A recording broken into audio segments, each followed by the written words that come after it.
Now for our next conversation, please welcome back moderator Leanne Jackson, senior law editor Forbes, and panelist Lola Banjo, founder and creative director Silver and Riley, Deval Ellis, actor, author, and entrepreneur, and Cam Kirk, photographer and videographer.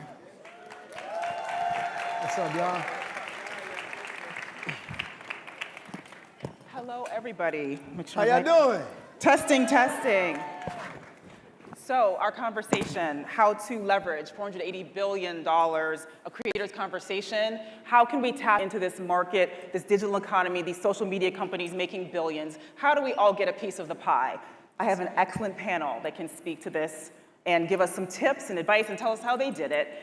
First, I would like to introduce to my left, Lola Banjo, founder, Silver and Riley, a luxury travel and fashion accessories brand. And I believe she may have brought some of her products to show a little bit about what you can purchase. Go to her website, it's fire. So she's gonna talk a little bit about how she works with creatives, because on both sides of this equation, how do you leverage and tap into this market? We also have Deval Ellis, actor, athlete, author, entrepreneur, multi-hyphenate, husband of Kadeen Ellis. I think that's the most important bit that we can say here. Yes. Kadeen joined us earlier on the Black Health Deep Dive. But he can speak a little bit to how you turn yourself into a brand and how you can tap into this market as well. And last but not least, Cam Kirk. He's a creative entrepreneur right here in the ATL. He's the founder of Cam Kirk Studios, a community and a multimedia company that's leveraging social media and harnessing all the various ways to spotlight talent and creatives in this market and beyond. So thank you guys for joining me. Thank you for having us. Welcome, thanks for coming. So social media companies are thriving, and so are many of their users, but how can we all take advantage of this, make the most of it, make the most money? Let me ask you this first. There's a democratization that's in place. If you're an entrepreneur, you can harness, you can try to utilize social media. It seems like everyone is or can be a creator these days. So, but how do you differentiate yourself? How do you stand out above the crowd to actually succeed in this space? You guys, anyone can jump in on that one. Well, how you guys doing? Everybody all right? Y'all had something to drink? I ain't getting no alcohol. I went to get a drink and there was nobody serving the alcohol. I was kind of like, but no, the biggest thing I would say is understanding what your truth is. The first thing about content creation is living and existing in your truth. The hardest thing to do is to consistently tell someone else's story, because then you run out of material. But when you wake up every morning and you have a story to tell and you can stay in that lane, you have unlimited access to information. And once you can constantly put that information out, that's how you start to build and create content. For example, anybody here work for any apps? You work for an app, right? So the main purpose of an app is to make money by keeping people on the app, right? So if you're a content creator, the more content you push out, the more they're gonna push you to the forefront. The algorithm tends to put people who put more content out up front because they know that people are gonna constantly stay on the app to watch that content. If those people are on the app, they can then run ads through that content, correct? Who watches the most content and buys off of apps? Who? Women. Women, this is an absolute fact. Your brand, every brand that I've dealt with that's done a brand partnership asked me for my analytics. They said, what percent of your following is women? I say 85%. They go, ching, ching, because they know women buy. Women don't only buy for themselves, women buy for their husbands. Women buy for their kids. So if you're a content creator and you know the market and you understand what the purpose is of creating that content, it's really easy to create content and make money from it. That makes total sense. You have to go ahead. Yeah. So this is an amazing time for content creation. We're in the second renaissance of content where now it can be monetized, right? So the first renaissance was the internet, the advent of the internet. At that time, there was not the myriad of monetization tools that exist today. So it's such an amazing time to be a content creator. But like Deval was saying, it's really about being authentic and really understanding your audience, what your key value proposition is and what you're bringing that's differentiating you from everyone else. Because it can be a saturated field, but there's always space to be able to differentiate yourself if you have that voice, you know, that message, and you know who you're connecting with and how you're doing that. So it's really important to really understand what your who you are, first of all, and not try to like just piggyback off what you see as popping, right? What you see everyone else doing. You know, understand who you are, understand what you're bringing to the table that's different. And it's just an amazing space. It's leveled the playing field. It's democratized access. You know, it's gotten rid of a lot of unearned privilege and also unearned disadvantages as well, because now people have more advantage than ever before to be able to create something out of themselves, right? More access than ever before. So it's such a great tool to be able to really build that, you know, this is all about wealth creation and building generational wealth, right? So it's really a great tool to be able to do that for yourself, and us as creators be able to connect to that source. And Kim, I want to ask you, because speaking of differentiating yourself, and you know, this is a creators conversation, all of you are creatives, but how do you turn like a talent or a hobby into actual making money, so a skill that you have? I mean, you're amazing at photography. How do you actually monetize that? Well, I think with me specifically being a photographer, I kind of came in at the right time. Like, if you're talking about social media, you're consuming imagery, content, photography. I mean, most of you all are probably taking a photo that you're proud of now, so you have more of an affection for my industry, which helps and hurts. It helps a lot because more people need photography. Hurts because y'all think y'all could do it. Like, you know, so it's like, it is what it is. But I think when you talk about differentiating, like you guys mentioned, I think that is the key. And I know in the audience, you hear that all the time, be authentic, be that. Those are kind of like buzzwords sometimes. But I think now it's more than ever more important to do that, and you won't be able to be yourself or find yourself unless you unplug from that matrix. Because if you're on social media, they're telling you, use trending sounds, use trends, follow the trend. It's literally forcing your timeline to look like a repetitive cycle. So you're not going to find your voice on social media. Get off social media, get in real life. Know how people engage with you in real life. If you're a funny person in real life, be funny on socials. Like, tap into your true character and personality, and that helps. And then when you're talking about monetizing it, from that point, you can there's always value in something that's originally yours and that you own the IP on. That's the person that gets rich, the person that developed the trend and then can monetize it. So if you're finding yourself following trends, you're not developing anything that you can actually develop. So me as a photographer, I always tell photographers, content creators, it's a skill set first, so you want to master the skill of anything you want to do. It's an art form second. So how I take that skill and turn it into an art form is how I'm able to monetize and make money off of what I do, because it's unique. And also, each of you can kind of speak to this as well and do it differently, but I've thought about how you kind of have built a community around your business, your physical space here in Atlanta, and how important is that to sort of leverage and to like build a bigger, a broader audience, but finding a core community and getting really sort of ardent fans for what you do. Obviously, Deval, you as well. All of you guys can speak to this, or whoever wants to. Yeah, I mean, I can go. Like, well, my studio, Cam Kirk Studios, we're actually celebrating 7 years next week.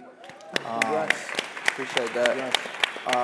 My studio, my business taught me community. Originally, I'm a photographer. I'm a solo guy. I got my camera, the subject I'm shooting. I don't need a team. I don't need help.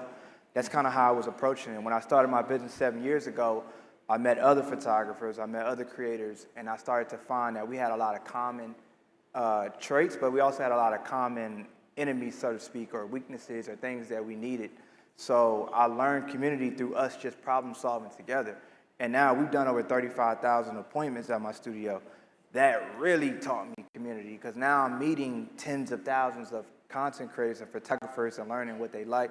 And then when you find common ground in something, that's where the magic actually happens, because you guys can relate, you can critique something, you can talk about it all day and night, and then that's really how business is running. So I think social media obviously played a major part in people just having more friends and more exposure to different cultures. So I think it's important and imperative you adopt some form of community in your business. You have to. I want to say this, don't let the use of social media distract you from the fact that word of mouth is still the greatest way to sell products and get a job. If you look at the top Fortune 500 companies, all their new hires don't come from LinkedIn.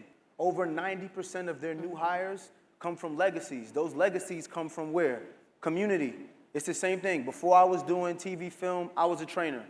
And I put content out about training and training. Less than 1% of the people who watch my videos came to train.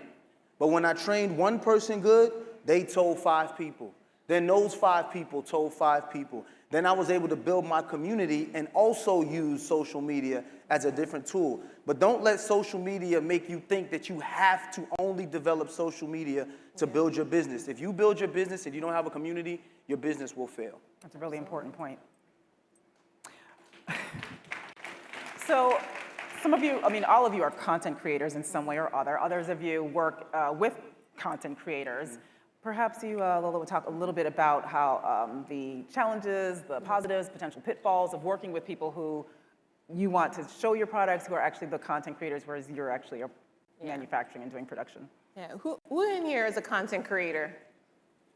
Okay, a lot of people. I would say shout out to y'all because my brand would not be where it is right now without partnering with content creators that are able to showcase the brand to the community, like Deval and Cam just mentioned. Community is absolutely important, but being able to be a vehicle of that message has been very critical to the brand.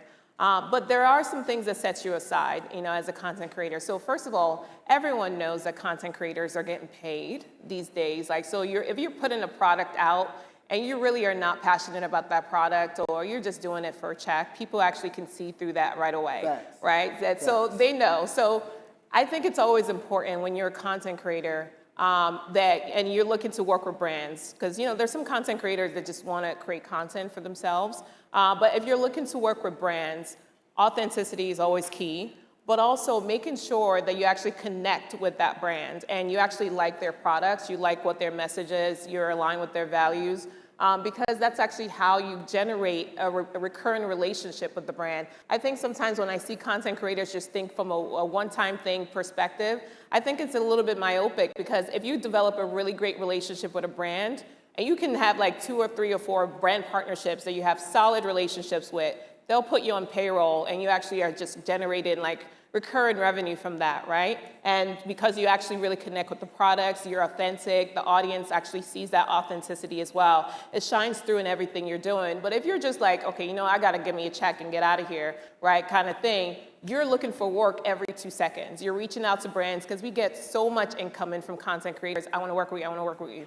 And I'm like, you know, if you kind of just think about that from a different perspective and just say, I'm gonna find some brands that really align with me, that I really love what they stand for, and I know I can connect with their audience. My audience will also resonate with this brand as well, and I'm gonna build and invest in that partnership.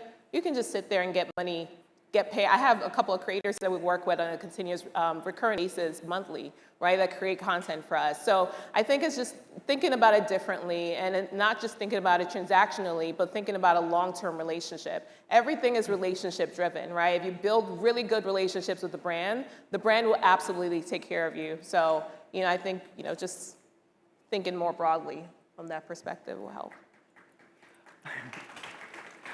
I want to go back to something you kind of alluded to, Cam, and that's about like trends and the idea of, obviously you need to be up on what's trending, but I want you guys to talk a little bit about what it means to chase trends versus know what's trending, being able to pivot with all the algorithms that are out there that are constantly changing.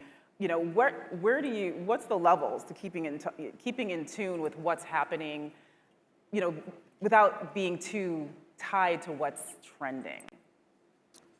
I think that is a challenging part, because it can be a sensory overload sometimes when you're on social media, because there's so much things to consume and to take in, and you do have to have times where you engage and then you disengage to like stay clear-minded, because you can get overwhelmed. I do think it's like a percentage though. I would never say you shouldn't do a trending audio or a trending music. The Kendrick song is obviously big. You put that on one of your photos, you're gonna get more likes. Like, it's just a natural thing. But I think you shouldn't be chasing them, and that's the only thing you're willing to do. I think you wanna learn how to see like through like the trend, like what's making this trend? What's the real reason why people like this? And then how can I manipulate it? How can I bring it to my industry? How can I do something similar? How can I learn the cadence of it? You should be looking to study it. And then utilize a way to create it yourself, or find someone that can create a style that's original to you.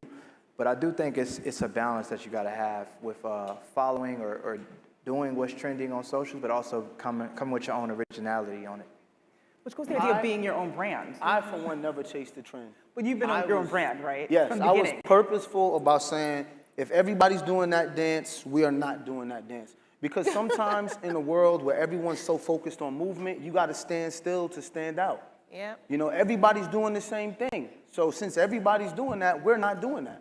And then that's how you build a community of people who is like, I follow DeVal because I know he's going to give me what's on his mind that day.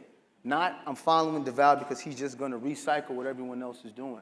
And that goes back to what Cam said about building community. I always told myself from the very beginning, if everyone's going left, I'm going right. It's crowded over there. There's a lot of traffic. I want to get in the express lane. And you stand out when you stay true to who you are. And thank you. Cam made a good point. You put a Kendrick song right now on your picture, you're going to get more likes for that one picture. That's it. You get more likes for that one picture, and those people who are not part of your community like the picture, but it doesn't turn into anything. Like, you can't monetize that one picture for likes. It's already out there. The only way you can monetize is with consistency and being different all the time.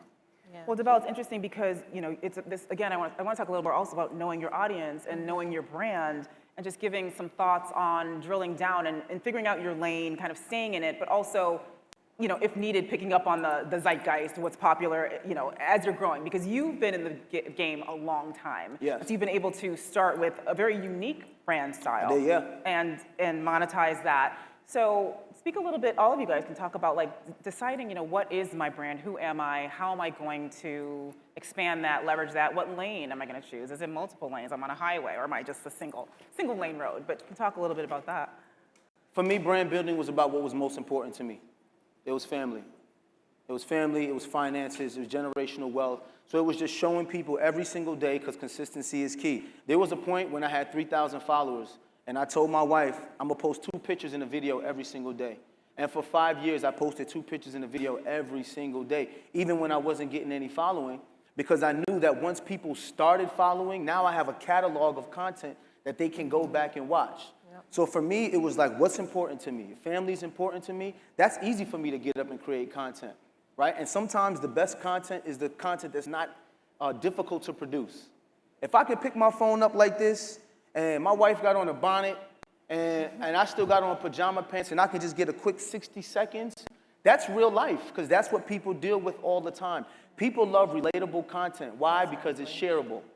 Shareable content becomes trendy content. And then you become the trend as opposed to trying to follow the trend.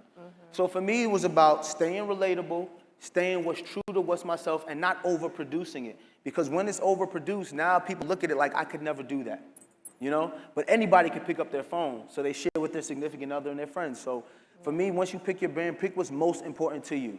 Right. Not what everyone else is doing. It could be T-shirts.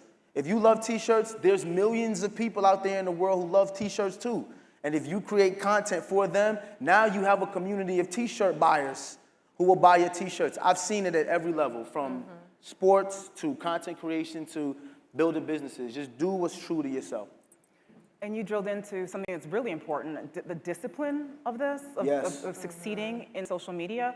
What percentage would you guys say like is discipline versus creativity versus luck, timing? 95%. Is the discipline. 95%. And then creativity, obviously, you know, we're talking about like anyone can create content, but if you figure out who you are and what your brand is that creativity, that's creativity in itself. Absolutely. Yeah. Absolutely. I mean, like DeVal said, you can have content that's just showing your day-to-day, right? You know, you don't really need a ton of creativity to do that. You just need a camera and you need your life, right? But then you have, on the other hand, people that are extremely creative. It's really about figuring out what you want to do, what you want to represent, right? Who you are, what's true to you. Because every single person has something that they can offer the world, right? So you don't have to be doing what the next person is doing. You just have to find what's true to you. There is an audience for that. If you really love eating pizza, there's an audience for people that love watching people that eat pizza all day. That's true. Literally, there's an audience for everything. And if you're authentic to yourself, and you know that, you know what, this is me, this is what I like to do, and it's not gonna irritate me to create content, because you can also be a content creator that gets really irritated by the content that you create. But you're doing it because it's trendy and you feel like it's gonna get you a check, right? And people see through that, right? People, your followers see through that, so your engagement rates are low. And then brands see through that as well. Because if I want to work with a creator, I'm looking at the engagement rate, I'm like, how they have 900,000 followers and only 9 people are commenting on their stuff? Like, I know that people are not really engaging with them, or they have fake followers, either of the two. But you have to make sure that you are authentic to yourself. You're going to find your audience and be disciplined, right? Once you find your audience, they want to hear from you. Whatever cadence works for you. You don't have to put out 3 pieces of content per day. If that's your full-time thing, sure, put that out. But if it's something that you're still doing to kind of build your reputation, build your brand until you can make it your full-time thing, find the cadence that works for you. Whether you're posting 3 times a week, you're doing it consistently enough that people can expect they know when to expect from you or to hear from you, and they follow for that. So, there's so many ways to do it, but you just have to do it true to yourself. And of course, different platforms work better for different people, depending what your business is, depending what you're trying to do, what your brand is. Can you give some tips or thoughts on the evolution of whether it's Instagram, what's happening with TikTok, Facebook? How do you find your niche in the market for what you're doing with, again, ever-changing algorithms? And also, do they suppress certain content from certain people, get more, Yes, they certain colors, they get suppress other content. Yeah. If we're gonna have an open, honest conversation, this is an open, honest conversation. Black content creators get suppressed. We get suppressed because the vast majority of people in America who buy and look at social media and get stuff off social media is Middle America. Middle America is not us. We live on the coast. It's the same thing with the NBA and the same thing with the NFL. I played in the NFL 4 years. They market to Middle America. They don't market to New York. They don't market to Miami and market to California. Those people, they consider those people that live on the edges, they have too much stuff going on. We're looking for the farmers in Middle America who have nothing to do, who we want to entertain. Those are the same people who they want to get stuck on these apps. So when we do something trendy, they'll suppress us, find a white counterpart that does the same thing that we do, and push it to the top. TikTok's been doing it for years. And they push them because people follow people they can relate to. I can guarantee you, there's some farmers in Missouri who probably never seen black people before. So seeing a black person dance on TikTok doesn't do anything for them. But if they see a white person do the same exact dance, it's like, oh, that's like my niece. And when people understand how to create content for market share, you understand what it's about. It's about dollars and cents. Learn the algorithm. Learn which brands are trying to focus on our people. That's what I did. I said, wait a minute, my audience is 90% black. So I'm only dealing with brands who are going to market to my audience. I didn't care if other brands came with a big bag because I knew if they came with a big bag, that's a one and done. And once you get the one and done, you can't get any longevity. So I worked with smaller black brands who gave me consistent money, and I was able to build over time. But it's understanding that that's what the market share is. We can fight it as much as we want, but that's exactly what it is. That's what's happening right now. Yeah, that's what's happening. Any final thoughts, Kim? Yeah, I wanted to definitely say this one final thought, because I think the consistent theme that we've all been given is finding your authentic self. And again, that might be the hardest part of it all, is figuring out who you are. Like, I don't want to skip over that or make it seem like that's something you just go look in the mirror and say, oh, that's who I am. Like, nah, you might have to really do some deep diving and thinking about who you are. But I will tell you, the answer is literally right in front of you. It's in the things that you wake up and naturally do. It's the way you think. It's your favorite color. It's your sign. It's where you choose to live. It's the outfits you like. Like, literally, just take the time to assess everything that you like. And really be like, why do I like these things? And what are their connection points? And then go back and think about everything that you're good at. There's things that you don't even have to train for. You just wake up and I just always was better at that, or I was always good at math. Dock that to the side. And then think about the things that you just want to do for the rest of your life, and you would do it on your happiest day in the world. If you could do this, I don't care if it's eating ice cream, playing a video game, and take those 3 components and put your puzzle together. That's going to tell you exactly who you are. And it doesn't matter, like, I have a brother that's 3 years older than me. I followed his footsteps everywhere we went. Same high school, middle school, sport. We couldn't be more different as adults. Completely different. And it's like, that doesn't mean nothing. Where you come from, how you were raised, doesn't mean nothing. It's something unique in you. That's the most unique part about you. And that's originality. But I don't want to make it seem like it's easy to find yourself. You got to do the work to find who you are and know who you are. Yeah. Thank you. Thank you so much to the panel. I really appreciate it, guys. Thank you. It's been a great discussion. Thank you. Thanks, everyone. Thank you, guys.